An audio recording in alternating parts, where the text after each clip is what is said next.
कीजिए reading. Good morning children, good morning all of you. Good morning. हाँ, आज हम लोग चैप्टर 4 प्रार्थना पढ़ेंगे। सृजा स्टार्ट बेटा। Yes ma'am. प्रार्थना। जाति को जीवन दो भगवान, देश को जीवन दो भगवान।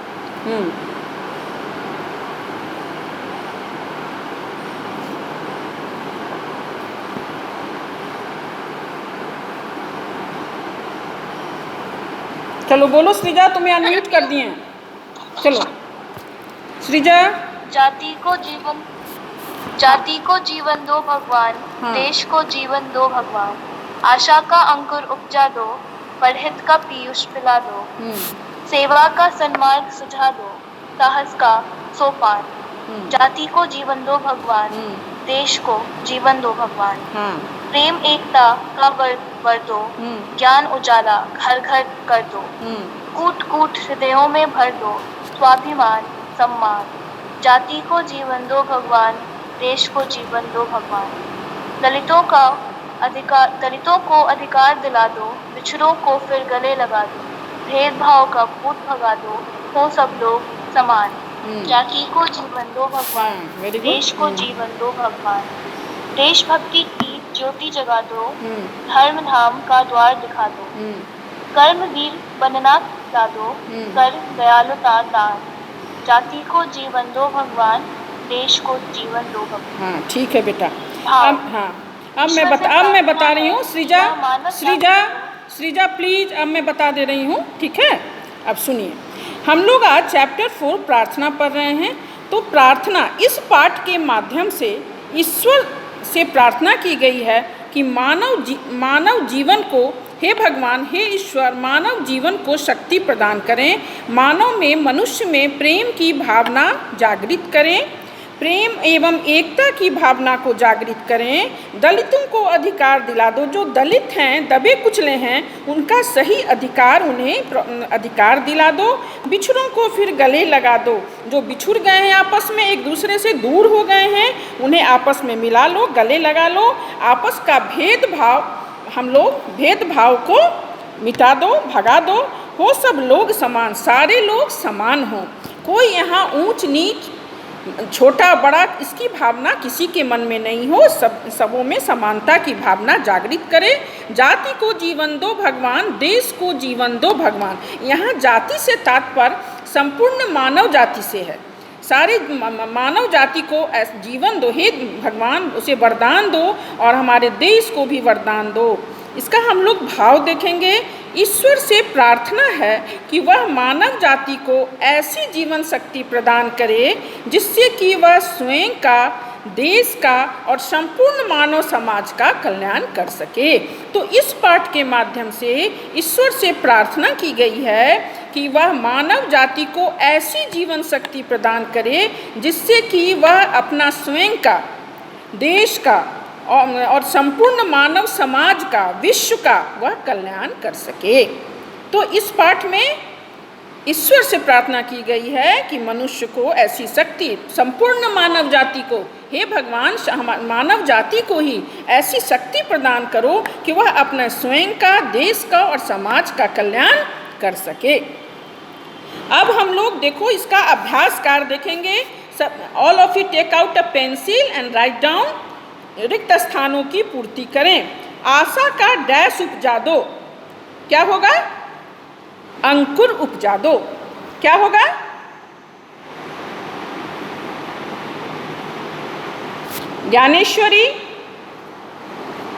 ज्ञानेश्वरी बोलो बेटा, आशा का डैश उपजा दो, क्या होगा? सृजा तुम बोलो।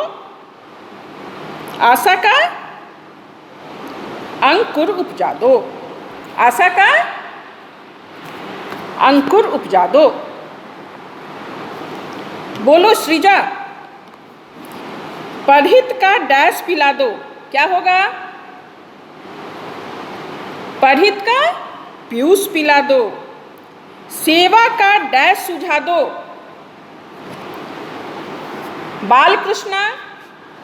बालकृष्णा बोलिए।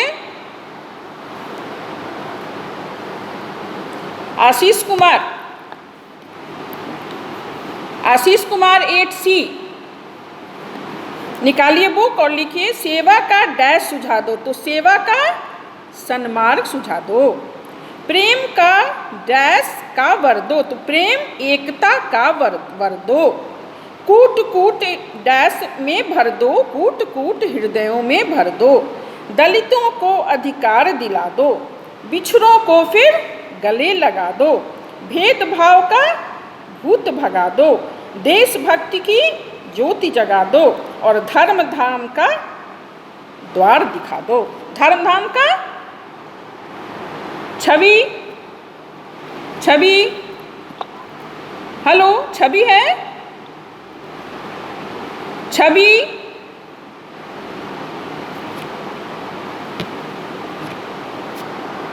आप लोग इस समझ गए? प्रार्थना में हम लोगों ने क्या देखा कि इस पाठ के माध्यम से ईश्वर से प्रार्थना की गई है कि संपूर्ण मानव जाति को ऐसी जीवन शक्ति प्रदान करें जिससे कि वह स्वयं का, देश का और संपूर्ण मानव समाज का कल्याण कर सके।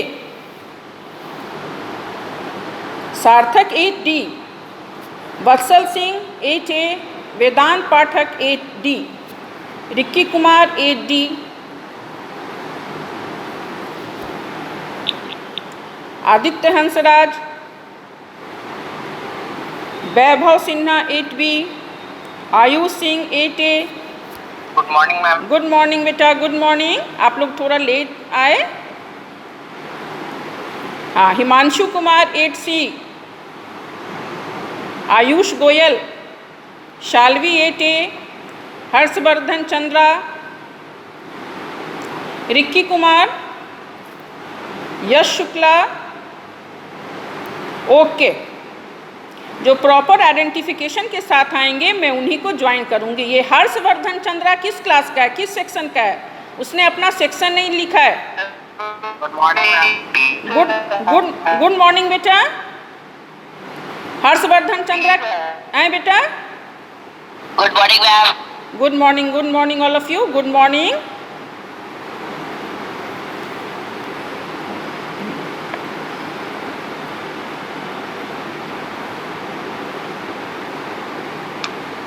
ओके, वंदना कुमारी क्यों नहीं एडमिट हो रही है? चलिए, जारा रहमान, प्रियांशु तिवारी 80, अविनाश कुमार तो फिर आ गए हैं बिना क्लास के। तलहा,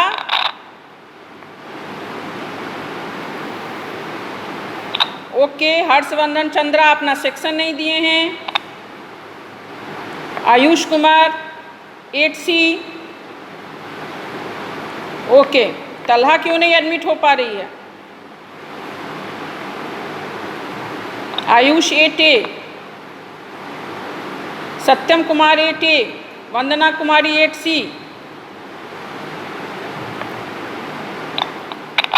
ठीक है बेटा, तो अभी आप लोग थोड़ा लेट ज्वाइन हुआ। हम लोगों ने चैप्टर 4 प्रार्थना पढ़ ली है।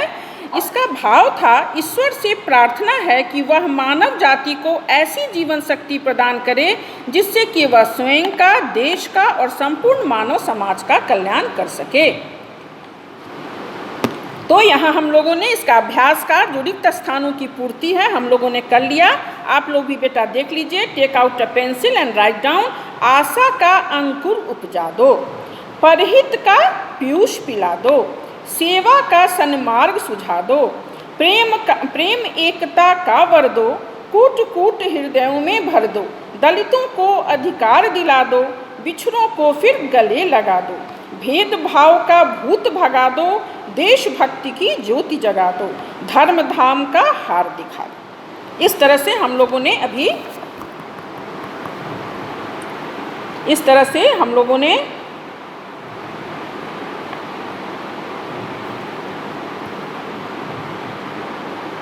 मैम मैं कौन सा चैप्टर पढ़ा रही हैं अभी? चैप्टर 4 प्रार्थना मैंने पढ़ा दिया बेटा, आप थोड़ा देर हैं।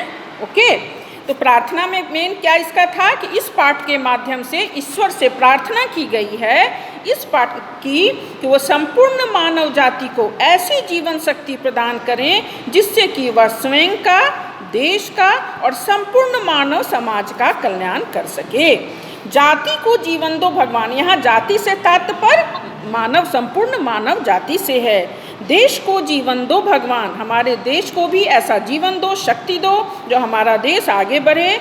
आशा का अंकुर उपजा दो, परहित का पीयूष पिला दो, सेवा का सन्मार्ग सुझा दो। सेवा करने की भावना हमें जागृत हो, प्रेम एवं एकता की भावना जागृत हो।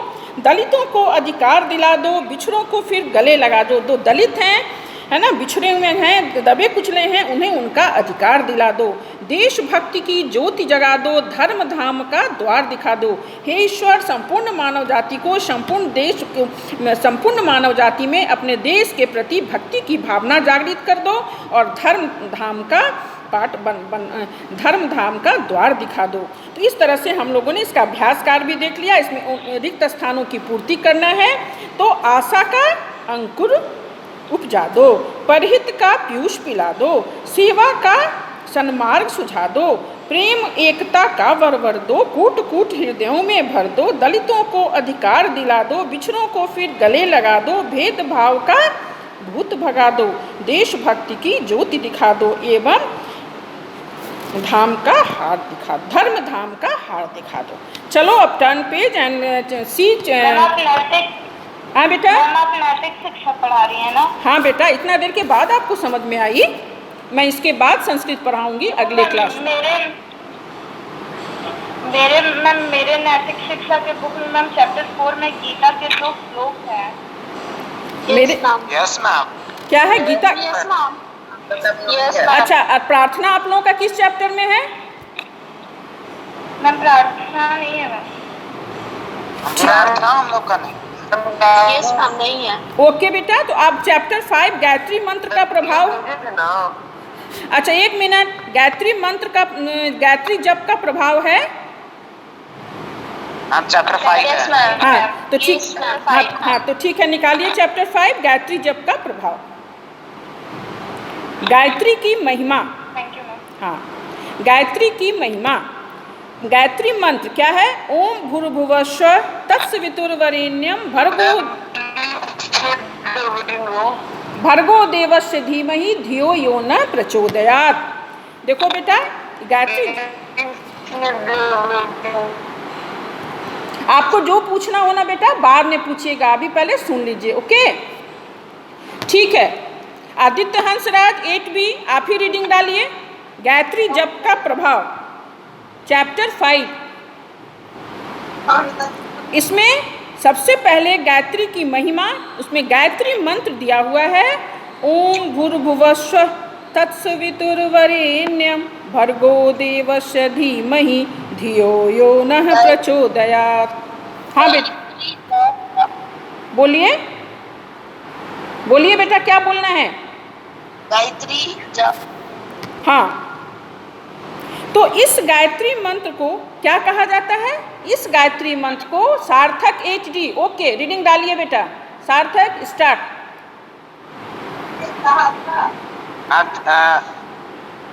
सार्थक आप स्टार्ट कीजिए। गायत्री की महिमा। हाँ बेटा, गायत्री की महिमा। गायत्री मंत्र ओम भूर्भुवस्सुः तत्सवितुर्वरेण्यं भर्गो देवस्य धीमहि धियो यो नः प्रचोदयात्। हाँ, इस गायत्री मंत्र को सावित्री मंत्र, गुरु मंत्र, वेद माता, महामंत्र आदि अनेक नामों से पुकारा जाता है। हाँ, गायत्री की महिमा का वर्णन करते हुए कहा गया है, हाँ, समस्त दुखों के अपार सागर से पार करने वाली गायत्री है।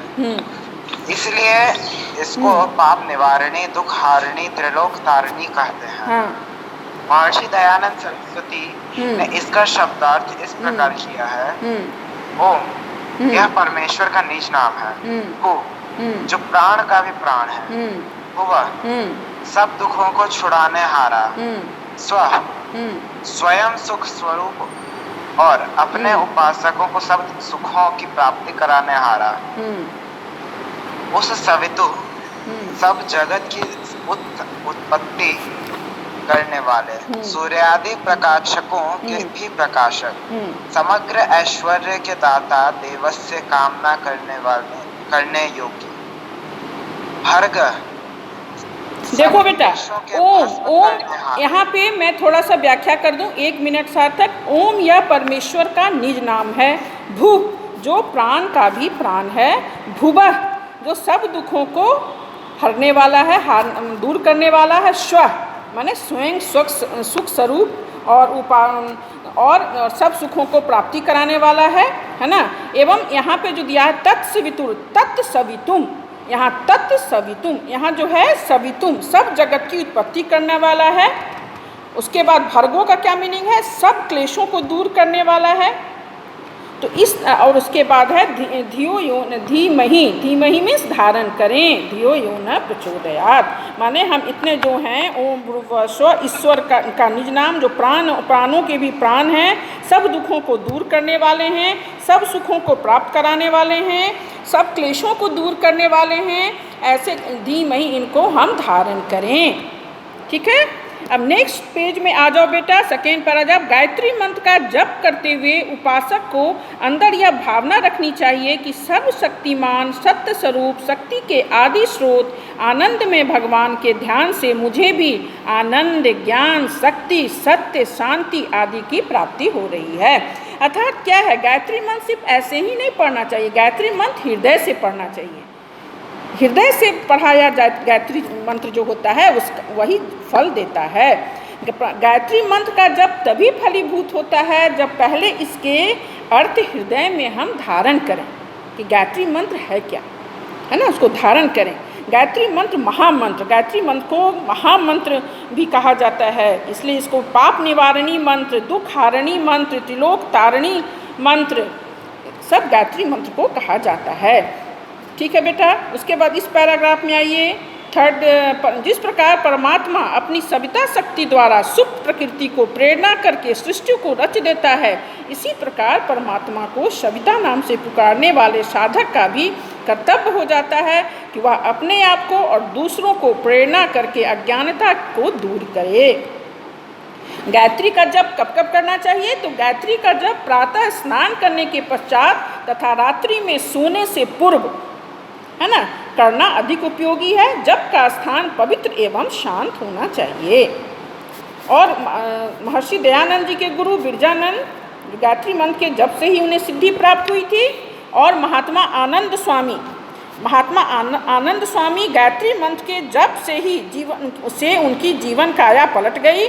वे पहले मन बुद्धि के थे, उन्हें पढ़ने में मन नहीं लगता था, उनका जीवन निराशा भरा था, लेकिन गायत्री मंत्र के जप से वे प्रतिदिन उन्नति करने लगे, है ना, और कक्षा में प्रथम आने लगे, और जीवन में दिनों दिन उत्तरोत्तर आगे की ओर बढ़ते गए। ठीक है, अब चलो बेटा, हाँ, सार्थक बताओ गायत्री। सबसे पहले इसका सी, ऑल ऑफ यू सी अभ्यास, गायत्री मंत्र लिखो। तो गायत्री मंत्र तो आप सभी को पता है, तो गायत्री मंत्र आप लिख लेंगे। हाँ, एक पेंसिल निकाल लीजिए, बुक में मार्क कर लीजिएगा। गायत्री मंत्र का अर्थ लिखो। तो सेकेंड पैराग्राफ में गायत्री मंत्र का अर्थ दिया हुआ है, जिसमें ओम का अर्थ दिया हुआ ईश्वर का निज नाम है। ओम भू का जो प्राण का भी प्यारा है। भूवः सब दुखों को दूर करने वाला है। स्व सब सुखों को प्राप्त करने वाला है। सेकेंड पैराग्राफ में गायत्री मंत्र का अर्थ है। और गायत्री मंत्र की महिमा का वर्णन कीजिए। तो गायत्री मंत्र की महिमा फर्स्ट पैराग्राफ में आप देखिए। इस गायत्री मंत्र को सावित्री मंत्र, गुरु मंत्र, वेद माता, महामंत्र आदि अनेक नामों से पुकारा जाता है। गायत्री की महिमा का वर्णन करते हुए कहा गया है, समस्त दुखों का अपार सागर से पार करने वाली गायत्री है, इसलिए इसको पाप निवारणी, दुख हारणी कहते हैं। चौथा नंबर क्वेश्चन, सविता शक्ति द्वारा मानवीय पुरुषार्थ के बारे में लिखिए। Question number 4। क्वेश्चन नंबर 4 बेटा आप लोग सेकेंड पेज देखिए, और सी पैराग्राफ नंबर मेरे हिसाब से 4th है। जिस प्रकार परमात्मा अपनी सविता शक्ति द्वारा सुप्त प्रकृति को प्रेरणा करके सृष्टि को रच देता है, इसी प्रकार परमात्मा को सविता नाम से पुकारने वाले साधक का भी कर्तव्य हो जाता है कि वह अपने आप को दूसरों को प्रेरणा देकर अज्ञानता को दूर करे। गायत्री मंत्र के जप की विधि, समय तथा जप के स्थान को बताएं। तो यहाँ देखिए बेटा, पेज नंबर आपका कितना है? 17। हाँ 17 का पैराग्राफ, लास्ट पैराग्राफ देखिए। गायत्री मंत्र का जप प्रातः स्नान करने के पश्चात तथा रात्रि में सोने से पूर्व करना अधिक उपयोगी है। तो कब कब करने बताया गया है? सुबह और रात में सोने के पहले। और जप का स्थान पवित्र होना चाहिए, शांत होना चाहिए, ठीक है। और इसकी विधि, हृदय से गायत्री मंत्र का जप करना चाहिए। उसके बाद छठा क्वेश्चन देखिए, महात्मा गांधी के गायत्री के विषय में विचार लिखिए। Question number 6। तो उसी पेज के लास्ट में देखिए, महात्मा गांधी ने एक लेख में लिखा है, गायत्री मंत्र का स्थिर चित्त और शांत हृदय से किया गया जप आपत्ति काल के संकटों को दूर करने का सामर्थ्य रखता है और आत्मोन्नति के लिए उपयोगी है। क्वेश्चन नंबर 7, स्वामी विरजानंद को और महात्मा आनंद स्वामी को प्राप्त हुए गायत्री मंत्र के फल का उल्लेख कीजिए, ठीक है। तो स्वामी विरजानंद, तो स्वामी विरजानंद का क्या है बेटा, कहाँ पे है? आप इसका क्वेश्चन लास्ट पैराग्राफ में ही देखिए, आनंद स्वामी का है और विरजानंद का भी, हाँ है ना। आनंद स्वामी का सबसे लास्ट पैराग्राफ, आनंद स्वामी का लास्ट पैराग्राफ में है, तो उसको भी देख लीजिए। क्या है, पेज 17 में ही लास्ट पैराग्राफ में विरजानंद जी महाराज को विरजानंद का इसमें है 17 के लास्ट में कि विरजानंद को कि उन्हीं से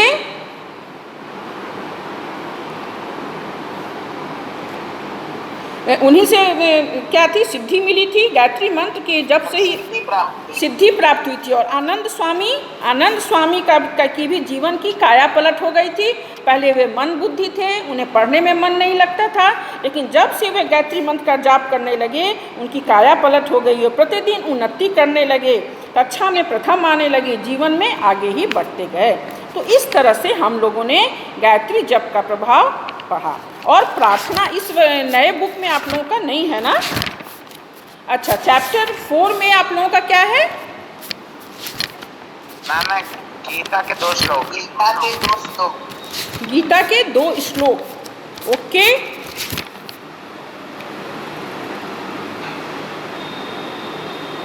और संस्कृत भाषा? हम चैप्टर 6 है। चैप्टर 6 है ना? चैप्टर 6 है, ठीक है। तो संस्कृत भाषा निकालिए, चलिए।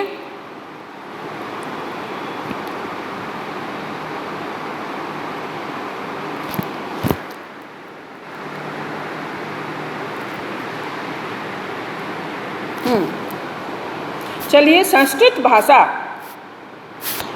भाषा रीडिंग डालिए। शिवम एटे डालिए रीडिंग। शिवम एटे, शिवम है वहाँ। दिव्यराज, चलिए रीडिंग डालिए बेटा। चैप्टर 6 संस्कृत भाषा।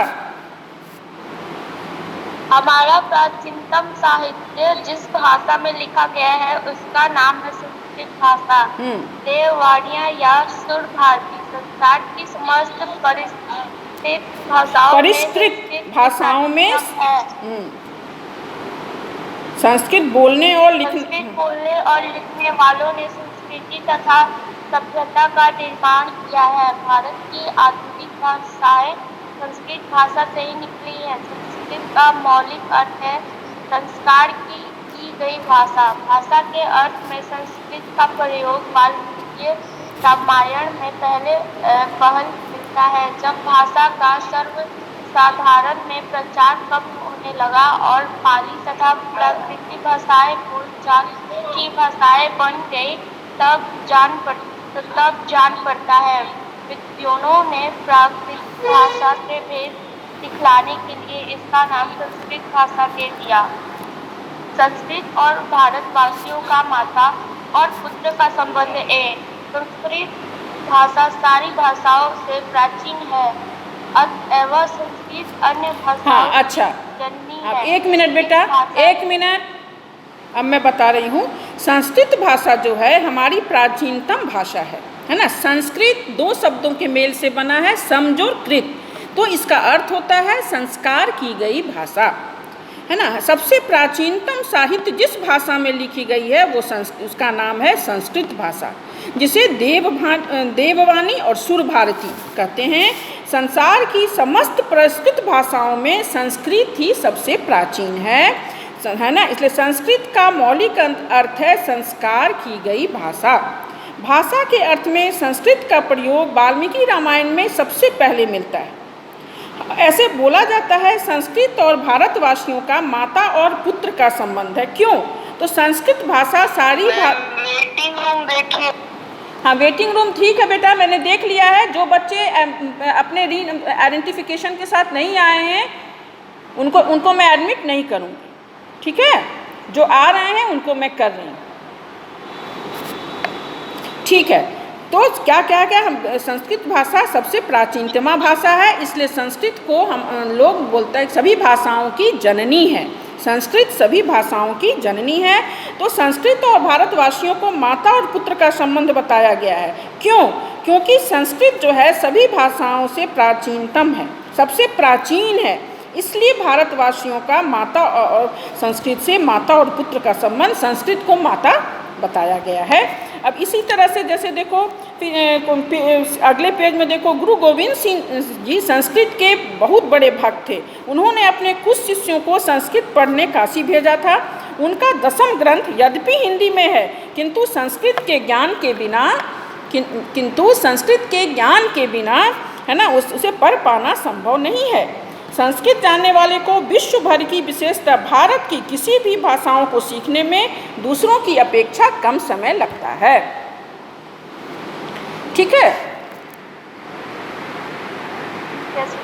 हाँ, संस्कृत किसी भी दूसरी भाषाओं से जो संस्कृत जानते हैं ना वो सभी भाषाओं को बहुत जल्दी समझ जाते हैं। इसी तरह हो गया। अब हम लोग देखो बेटा इसका अभ्यास कर देखो, संस्कृत साहित्य किस भाषा में लिखा गया है? संस्कृत, जिसे देववाणी या सुर भारती कहा जाता है। दूसरा है संसार की समस्त प्रकृत भाषाओं में कौन सी भाषा प्राचीनतम है? संस्कृत भाषा। संस्कृत भाषा। संस्कृत का मौलिक अर्थ क्या है? संस्कार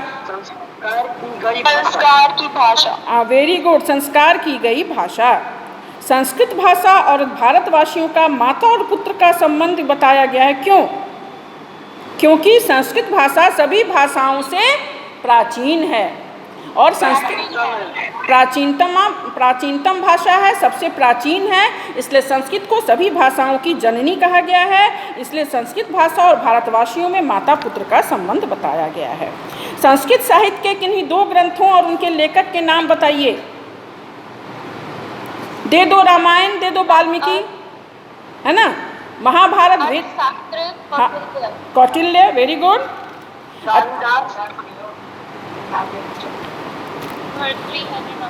दो ग्रंथ बताइए।